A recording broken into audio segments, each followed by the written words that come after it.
This is a participatory moment, and I need to know that you're still with us. So a little bit more energetically, please. Shana Tova.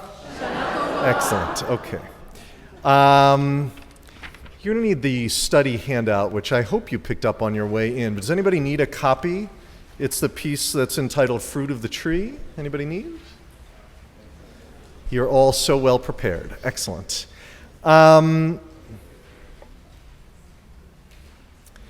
I'll say this by way of introduction. The piece from Torah that we're going to read in just a little while is the story of creation from the very beginning of the book of Genesis, because we think of Rosh Hashanah as the birthday of the world, the anniversary of creation, the story of Adam and Eve and the eating of the fruit. For me, has always been sort of an iconic part of that larger story.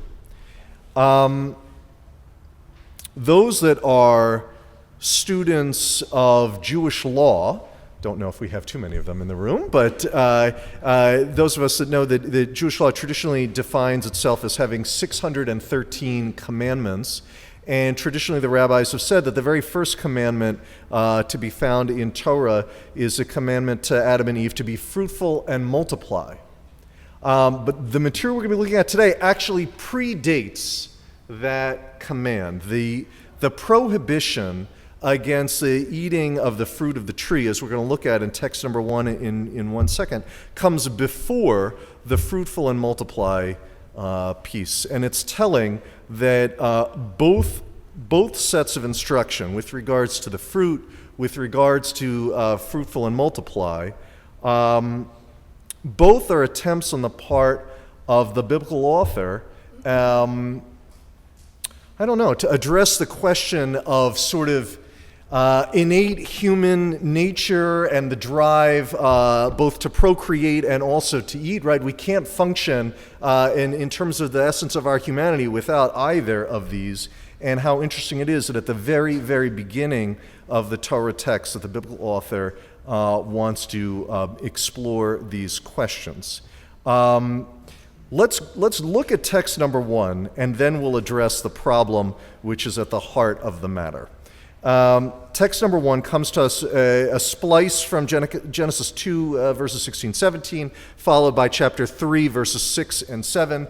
The Lord God commanded Adam, the man, saying, "Of every tree of the garden you are free to eat, but as for this tree of the knowledge of good and bad, of good and evil, you absolutely must not, under any circumstances, don't even think about it. You must not eat of it, because, by the way, as soon as you eat of it, you shall die," which, by the way, turns out, of course, on some level not to be true. They don't die instantaneously, so our rabbis have to come in and explain it away. Well, it's mortality, but it's not instant death. Okay. I know that was keeping you up at night worrying about that question, so now you know. When the woman saw that the tree was good for eating, of course the serpent has intervened in the intermittent verses. The woman saw that the tree was good for eating and a delight to the eyes, that the tree was desirable as a source of wisdom. She took of its fruit and she ate. And she also gave some to her husband, and he thought it was a good idea too. Why not? And so he ate as well, and then the eyes of both of them were opened.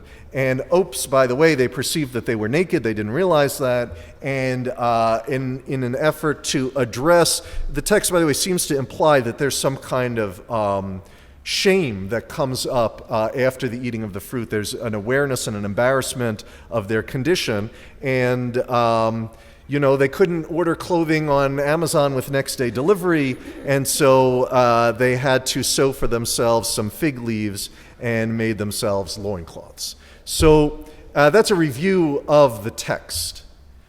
The problem is that for such a foundational moment in the narrative, right? And I mean, so much of later Jewish thought deals with this story, even more so our friends in the Christian tradition, right? This is a pivotal narrative moment in the text.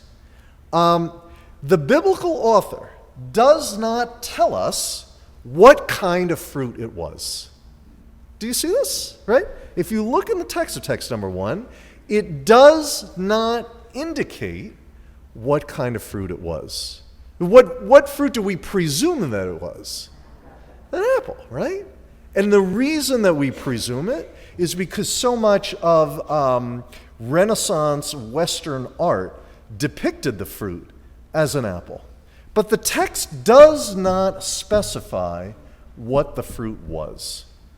And I'll just say to begin, that's something that we should notice, right? If our job on some level is to read the text closely and intentionally, and I'll say that from a Jewish religious point of view, we believe that the biblical author was absolutely intentional about every word and every letter that's in the Torah.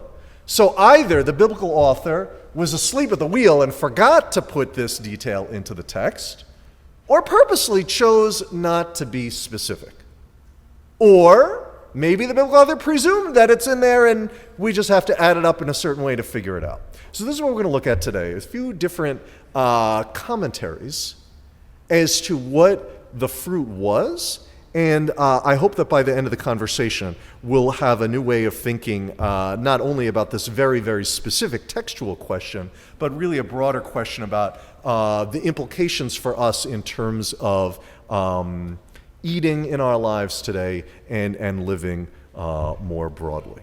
Okay, so on the presumption that the text was, that the fruit was an apple, take a look at text number 2, this snippet of poetry from the contemporary Israeli poet Rivka Miriam. She also presumed that it was not only an apple, but a red apple specifically, and she asked the question, where did the apple's redness come from? Eve wondered. That's a good question, right? The beginning of time, how did the apple come to be red? Did it put on makeup to seduce me? I don't know. Is that where the apple's redness came from? Some of you are really resonating with this, finding it entertaining, and others of you are shaking your heads. What is going on here? All right, this is Rivka Miriam's take. Did it put on makeup to seduce me, or did it blush, seeing my skin tight as a bud and no shame yet absorbed in me, right? So two different explanations for the apple's redness, either as a mechanism of seduction, right? Look at me, the apple says, taste me, try me, and alternatively that the apple is embarrassed to be in Eve's naked presence. Either one of those explanations interesting to you? What do you think? Does it work? No. Anybody like it? I think it's great. What do you think, Ken?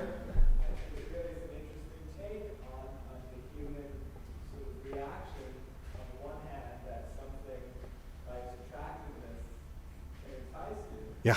And the other hand, from the perspective of the apple, to see a person who doesn't seem to have a shame yet. Yes. But I think the underlying question deals with the issue of why shame is associated with things. Yes, great. So that's another sermon. We're not going to do that today. It's a very, very important question. The larger question, why do human beings feel shame at all? It's a fundamentally important question. Amen to that. Yeah, very nice. Other thoughts on the poem? Yeah, Harvey. It says that when you look at something, there may be two very opposing things about it that are, and you don't know. Yeah. Mm-hmm. Great. Great. Yeah, Bonnie.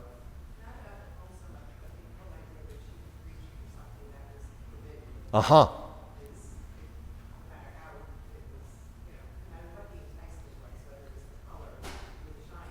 Uh-huh. Or just that it was labeled as forbidden.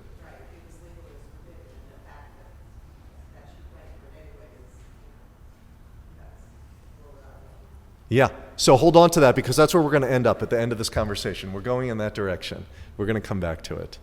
Okay.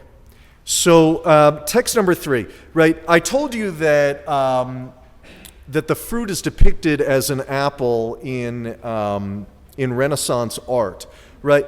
But it wasn't like there was some kind of a conference and all the Renaissance artists got together and they had a conversation at the end of the meeting. They decided, let's all paint apples, right? There's a longer history and tradition of why in Christian Europe the fruit was associated with the apple.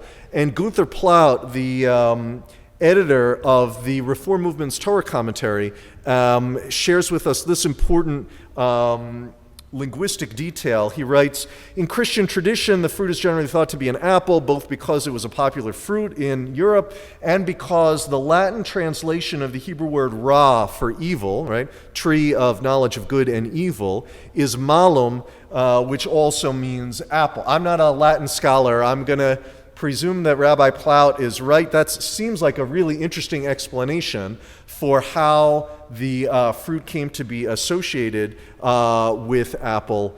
But it turns out that that even the rabbis 2,000 years ago were well aware of the fact that the text was not specific when it came to the designation what kind of fruit or what the fruit was specifically.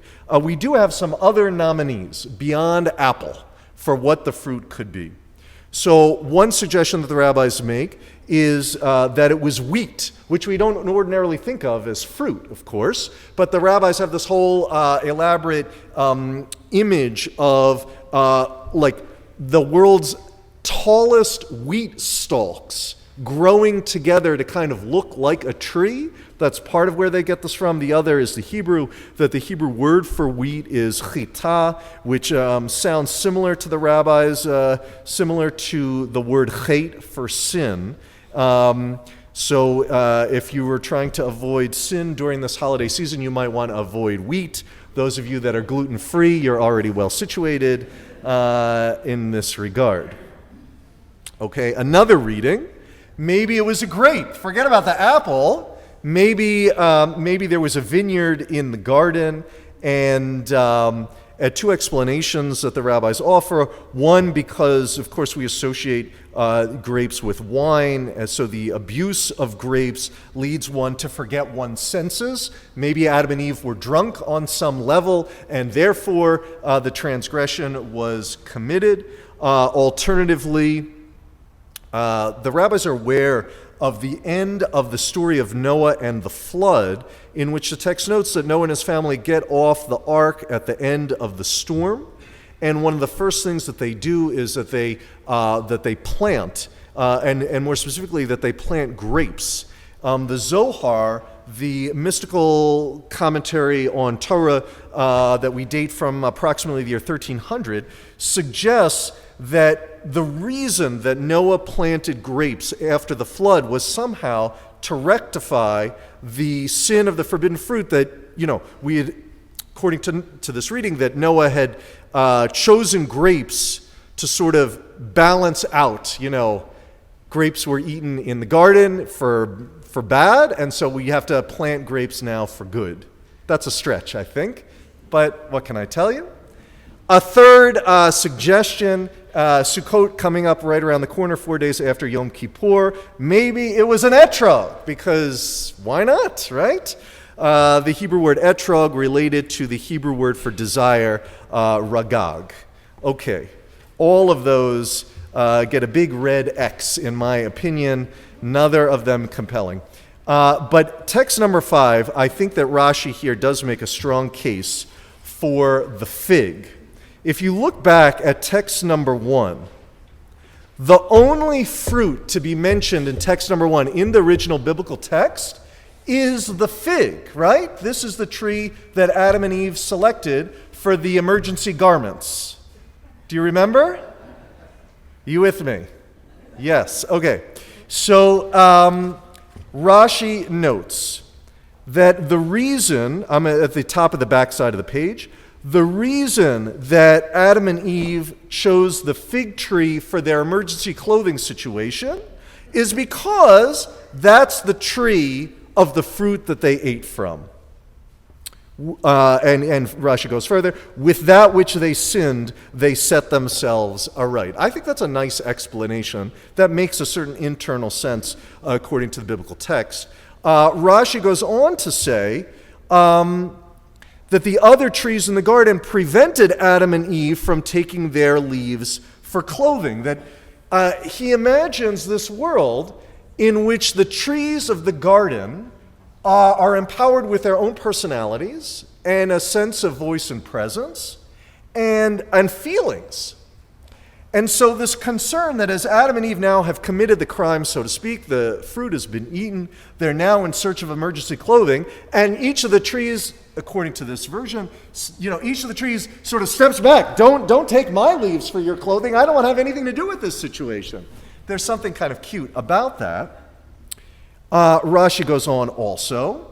Why is the name of the tree with the fruit not revealed? I love this.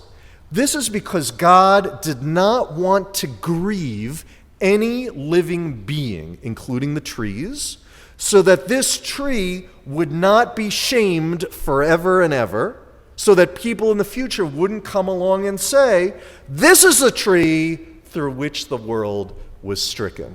That's a kind of a beautiful answer for why the fruit is not explicitly listed. A show of hands, people that like the fig explanation. Oh, all right. Look at that. Great. I've given you something to work with here. Text number 6 turns this conversation around in 180 degrees. So all this time we're making a presumption that there was an actual fruit from an actual tree that was literally eaten and consumed. This reading, which begins from 19th century Poland, suggests otherwise. Adam and Eve transgressed this command with the first sin, the eating from the tree.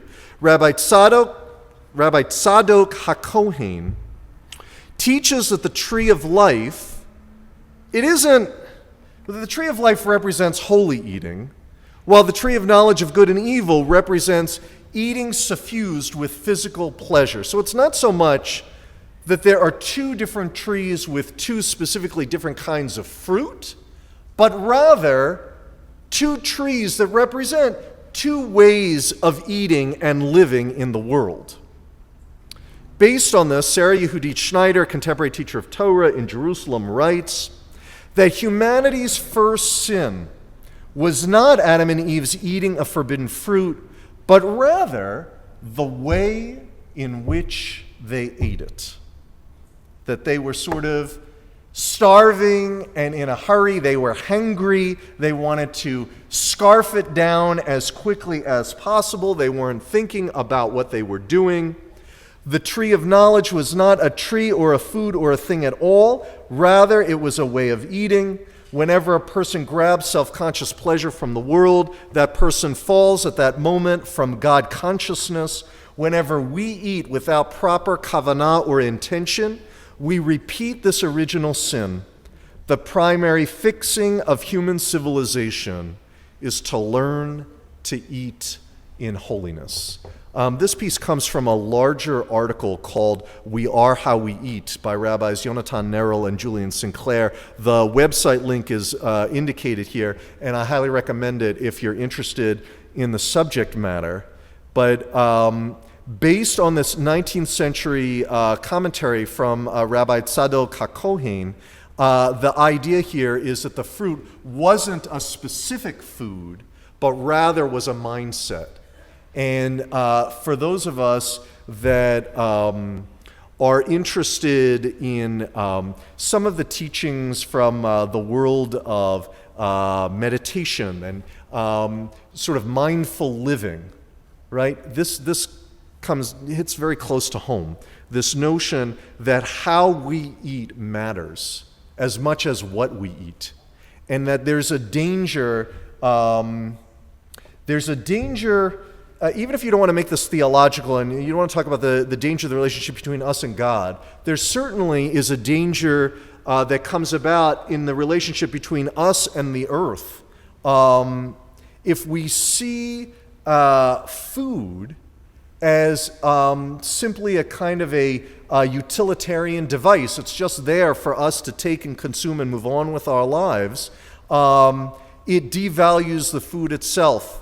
It devalues the pollution that might have come about in connection with the growing of that food. It certainly devalues the labor of the people that were working in the field to harvest that food. There are all sorts of ethical ramifications to the way that we eat. The way that we eat matters. So that's a more novel reading about what the fruit was and what it represents. Just to come back to Bonnie's thought now as we conclude this Hasidic teaching. In general, one is able to survive without eating the fruit of any one specific tree, right? If one lives in the world and there's lots of different trees, there's lots to choose from. You don't have to eat it from this one tree. And all the more so we know that that's true in the Garden of Eden. The biblical author gives us this picture that it was lush and complete with so many different types of food. It appears that it was just because the fruit was forbidden that the tree of knowledge appeared to be so tempting and caused Adam and Eve to desire to eat of it. This is in accordance with the ancient proverb that stolen waters are particularly sweet. And I'll end there with the invitation to try to marry that awareness with the teaching from text number 6, which is that if we were to only follow our base human impulses and pleasurably sample the foods that give us pleasure without thinking, without intention, without awareness, then there's something inevitably dangerous. There's something stolen about that transaction. That our lives can be improved.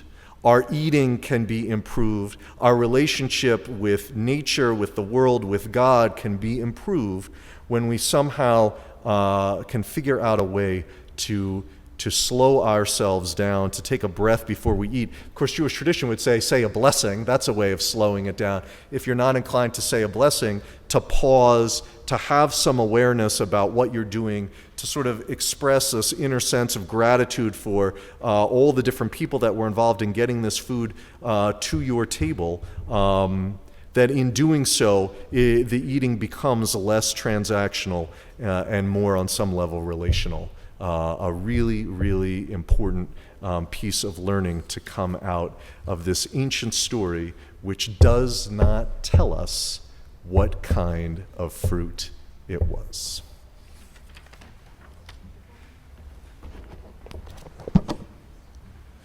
If there's a bowl of apples in the oneg, we're going to have to cancel that, and there should be wheat, and there should be figs, and all the rest of it. So, no pressure, Fawn. Sorry about that.